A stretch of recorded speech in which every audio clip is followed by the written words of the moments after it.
तर मित्रांनो नमस्कार. समोरची जी रोप लागवड दिसते ही आता जवळपास 22 दिवसाची रोप लागवड आहे. त्याला आतापर्यंत गन्ना मास्टर किटच्या 2 आळवण्यात 3 फवारणी केलेल्या आहेत. हे 5 फुटी सरी आणि 1.5 फुटावर एक रोप या पद्धतीने रोप लागवड केलेली आहे.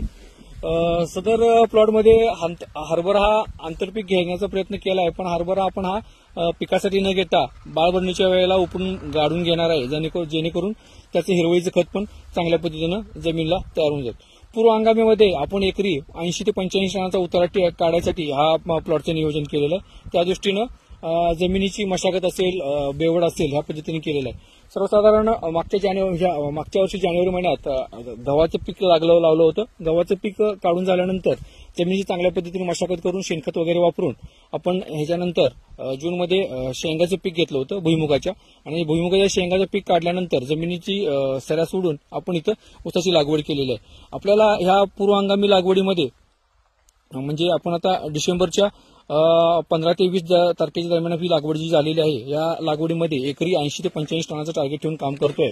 त्यासाठी आतापर्यंत गन्ना मास्टर किटच्या 2 आळवण्या पूर्ण झालेल्या आहेत. खताचा 1 डोस पूर्ण झालेला आहे. 20-22 दिवसामध्ये आपल्याला आता फुटवे दिसायला चालू झाले आहेत. शेतामध्ये जवळपास 70 ते 80% रोपांना इथे फुटवे दिसायला चालू झाले आहेत, आणि 8 दिवसामध्ये 100% सर्रास फुटवे दिसायला चालू होतील. आणि अशाच पद्धतीनं हे चांगलं उत्पादन काढण्यासाठी ह्या प्लॉटचं आपण नियोजन केलं.